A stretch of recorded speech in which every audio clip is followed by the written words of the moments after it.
मैं सबसे पहले तो ये बताना चाहता हूँ कि ये प्रशासन की बड़ी लापरवाही है। बीएलओ की जगह बीएलओ नहीं दूसरे व्यक्ति को भेज दिया, उसे भी पता नहीं मेरा नाम क्या है। पर्ची दूसरे कटवा करके स्वयं प्रत्याशी ला करके पर्ची लिस्ट बना करके पर्ची प्राप्त कर रहे हैं। बीएलओ का फर्ज है, जितनी बढ़ गई पर्चियां ठीक है बढ़ गई।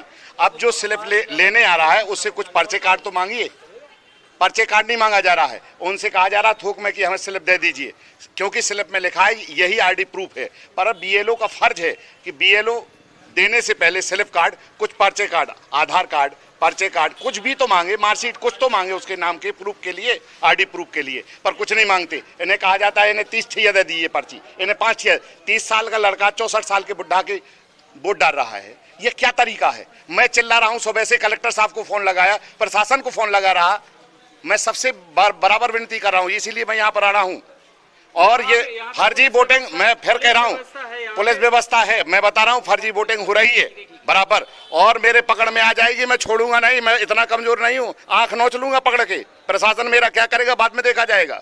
और उनसे समझाया जाता है इस नंबर पर वोट करिए, क्या इनके प्रचार में कोई कमी रह गई है? ये बोला जाता है इस नंबर पर वोट करिए, यहाँ पर प्रत्याशी चेक कर सकता है, वो मतदाता करके मतदान कर सकता है। इनके सबसे ज्यादा चमचे लगे हैं कि जाइए इनको वोट डरवाइए, ऐसा करवाइए, ये क्या तरीका है? आपने पर्याप्त प्रचार कर लिया। प्रत्याशी हैं, बिल्कुल प्रत्याशी। क्या कहना? मेरा भी यही कहना है कि यहाँ पे मतलब कहीं ना कहीं फ्रॉडपन हो रहा है।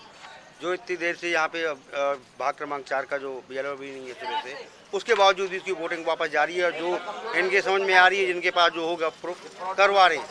पुलिस मतलब हमारे आने तक में भी रोक लगा रही है, जबकि एक इस पार्टी का टोटली बंदा विदाउट उसके भी यहाँ पे आ रहा है। बीएलओ को मजबूर कर रहा है पर्ची देने। गायब हैं, चौथे नंबर का भाग है जो बीएलओ साहब गायब हैं यहाँ सुबह से क्या सर। नाम है बीएलओ साहब का? सर चौथे नंबर का नाम तो पता नहीं है सर, 1 नंबर 2 नंबर 3 नंबर के हैं सर, चौथे नंबर के बीएलओ नहीं है यहाँ सर। और उनके जितने भी उसमें वोटर लिस्ट में नाम है सर, एक सब लोग जा रहे हैं, किसी को वोट डालने को नहीं मिल रहा सर। आप कौन है सर? मुझे यहाँ पे कंट्रोल डेस्क से ही लगाया गया है। कंट्रोल डेस्क से लगाया गया? हाँ। बीएलओ साहब कौन है यहाँ पे? अब ये हमें मालूम नहीं है। आपको ही पता नहीं? हमें भी नहीं है पता। आपको चार्ज पे भेजा गया? नहीं, चार्ज पे नहीं भेजा गया, हमें तो केवल ये है कि जो पर्चियाँ मतदाता पर्ची बची हुई हैं, हमें वहाँ से कंट्रोल डेस्क से तहसीलदार साहब ने, हाँ, उनने कहा कि आप जाके वहाँ पे जो अव्यवस्था हो रही है उसको आप। कितने बजे आपको जानकारी लगी कि आपको यहाँ पे आना है? अब हमें जानकारी क्या, हमें तो अभी आध घंटे पहले छोड़ गए वो। आध घंटे कहाँ हुए, 10 मिनट हुए यार, हम यहाँ पे खड़े खड़े मर गए यार, अभी 10 मिनट भी अभी हुए नहीं। अब देखो 10 मिनट हुए। आपका शुभ नाम क्या है? चल रही है और अभी तक इनका पता नहीं। हमारा नाम भानु प्रताप सिंह है। तो आप यहाँ पे क्यों बैठे हुए हैं?